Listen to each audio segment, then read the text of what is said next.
Tradução da descrição. L. Mosheim História Micaele Servetti, Eustete 1727. A execução de Miguel Servetti se tornou símbolo dos perigos de uma Inquisição protestante e foi usado por muitos adeptos de tolerância religiosa como um contraponto à Inquisição espanhola.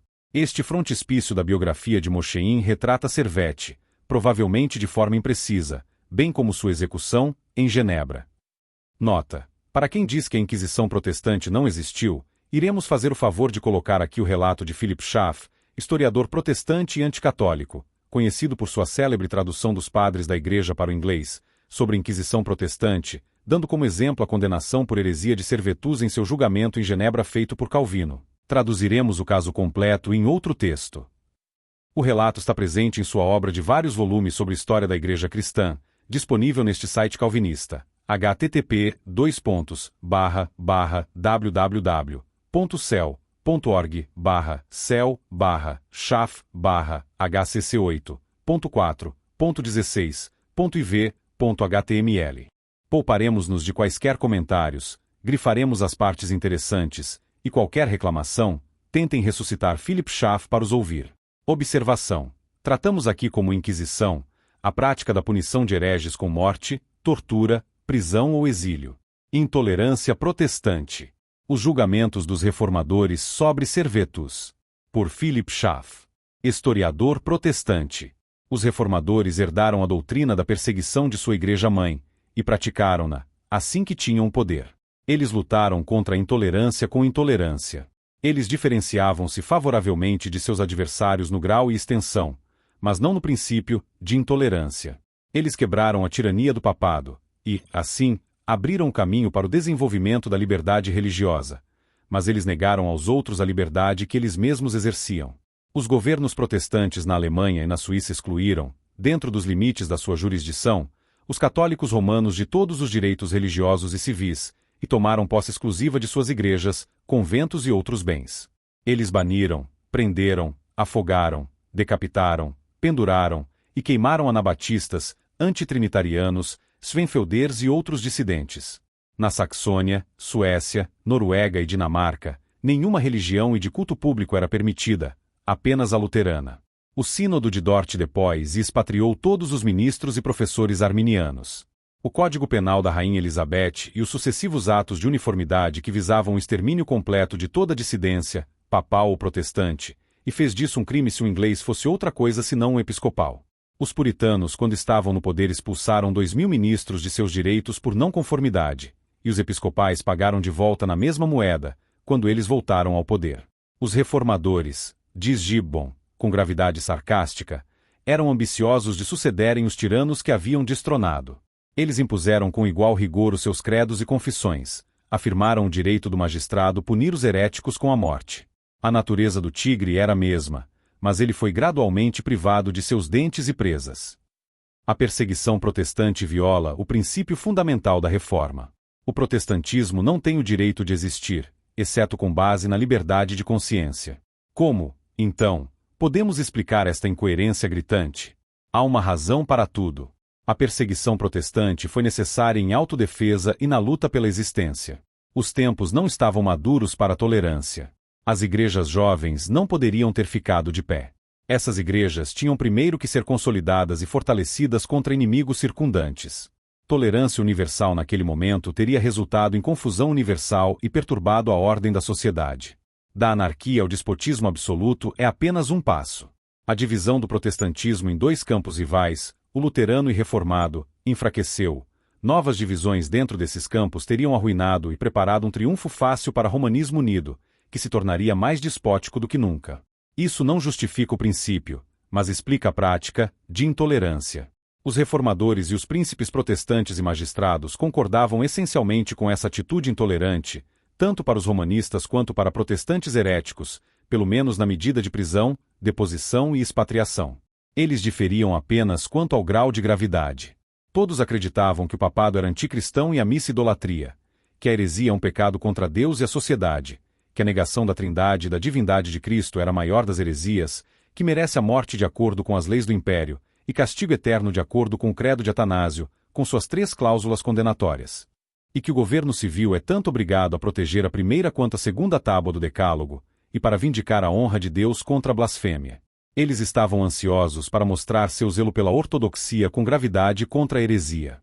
Eles não tinham nenhuma dúvida de que eles próprios eram ortodoxos de acordo com o único verdadeiro padrão de ortodoxia, a palavra de Deus nas Sagradas Escrituras. E no que diz respeito aos dogmas da Trindade e Encarnação, estavam totalmente de acordo com seus adversários católicos, e igualmente contrários aos erros de Servete, que negava esses dogmas com uma coragem e desprezo desconhecido antes. Vamos conhecer os sentimentos dos principais reformadores, com especial referência ao caso de Servete. Eles fazem uma justificação completa a Calvino na medida em que tal justificação é possível. Lutero, o herói de Worms, o campeão dos direitos sagrados de consciência, era, nas palavras, o mais violento, mas, na prática, o menos intolerante entre os reformadores. Ele era mais próximo ao romanismo na condenação de heresia, mas mais próximo ao gênio do protestantismo na defesa da liberdade religiosa. Ele estava profundamente enraizado na piedade medieval, e ainda um profeta poderoso dos tempos modernos. Em seus primeiros anos, até 1529, ele deu expressão a alguns dos sentimentos mais nobres em favor da liberdade religiosa. A crença é uma coisa livre, disse ele, que não pode ser aplicada. Se hereges devem ser punidos com a morte, o Carrasco seria o teólogo mais ortodoxo. A heresia é uma coisa espiritual que nenhum ferro pode derrubar, nem queima no fogo, nem afoga na água. Queimar os hereges é contrário à vontade do Espírito Santo. Falsos professores não devem ser condenados à morte. É o suficiente bani-los. Mas, com o avanço dos anos, ele se tornou menos liberal e mais intolerante contra os católicos, hereges e judeus.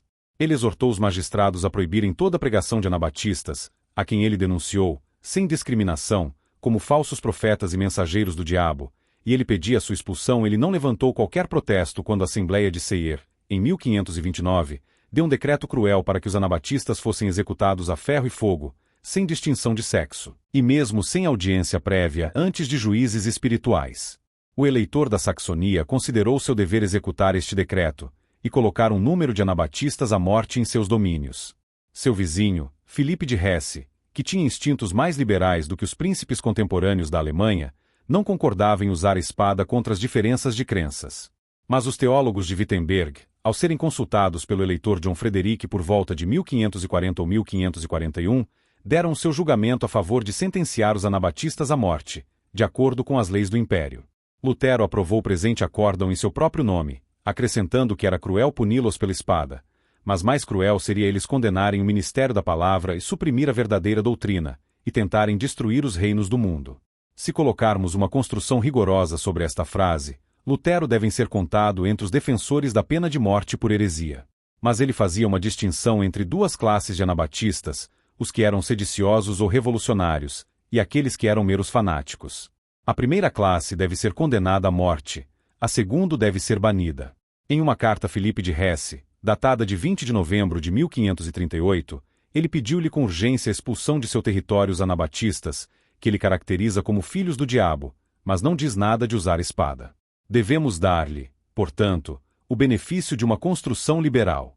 Ao mesmo tempo, a distinção nem sempre foi rigorosamente observada, e os fanáticos foram facilmente transformados em criminosos, especialmente após os excessos de Münster, em 1535, que foram muito exagerados e causaram um pretexto para punir homens e mulheres inocentes. Toda a história do movimento anabatista no século XVI tem que ser reescrito e desembaraçado do odium theologicum. No que diz respeito a Servetus, Lutero conhecia apenas o seu primeiro trabalho contra a Trindade, e declarou que, em sua conversa de mesa, 1532, um livro muito mau. Felizmente para sua fama, ele não viveu para pronunciar uma sentença em favor de sua execução, e devemos dar-lhe o benefício de silêncio. Suas opiniões sobre o tratamento dos judeus mudou para pior. Em 1523 ele protestou vigorosamente contra a cruel perseguição dos judeus, mas em 1543 ele aconselhou a sua expulsão das terras cristãs e a queima de seus livros, sinagogas e casas particulares nas quais blasfemavam contra o nosso Salvador e a Santa Virgem. Ele repetiu este conselho em seu último sermão, pregado em Eisleben alguns dias antes de sua morte. Melanchthon. O registro de Melanchthon sobre este assunto doloroso é, infelizmente, pior do que Lutero. Isto é mais significativo, porque ele era o mais suave e mais gentil entre os reformadores. Mas devemos lembrar que suas declarações sobre o assunto são de uma data posterior, vários anos após a morte de Lutero. Ele pensou que a lei mosaica contra a idolatria e blasfêmia era tanto vinculativa nos estados cristãos quanto o Decálogo, e era aplicável às heresias também. Ele, portanto, plenamente e repetidamente justificou a posição de Calvino e do Conselho de Genebra, e até mesmo os ergueu como modelos de imitação. Em uma carta a Calvino, datada de 14 de outubro de 1554, quase um ano após a queima de Servetus, ele escreveu: Reverendo e querido irmão, eu li seu livro, em que você refutou claramente as blasfêmias horríveis de Servetus, e dou graças ao Filho de Deus, que foi o brabeulte o guarda de sua coroa da vitória neste seu combate. Pois a você também a Igreja deve gratidão, no momento presente, e devemos isso à posteridade. Eu concordo perfeitamente com a sua opinião. Eu também afirmo que seus magistrados fizeram certo em punir, depois de um julgamento regular, este homem blasfemo. Um ano depois, Melanchthon escreveu para Bullinger, 20 de agosto de 1555.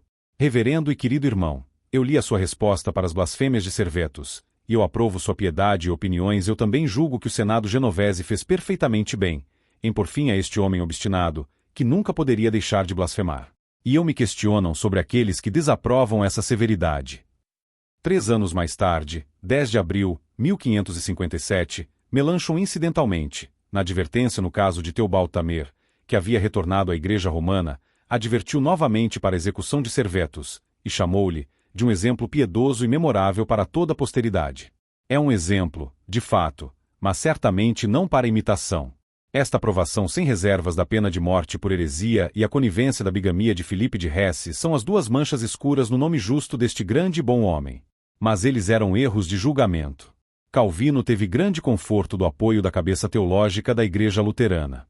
Martin Bucer, que está em terceiro lugar no ranking entre os reformadores da Alemanha, tinha um temperamento gentil e conciliador, e absteve-se de perseguir os anabatistas em Estrasburgo. Ele conhecia Servetus pessoalmente, e tratou em primeiro lugar com bondade, mas após a publicação do seu trabalho sobre a Trindade, foi refutado em suas palestras como um livro mais pestilento. Ele ainda declarou no púlpito ou sala de leitura que Servetus merecia ser estripado e rasgado para pedaços. A partir disso, pode-se inferir quão completamente ele teria aprovado sua execução, se tivesse vivido até 1553.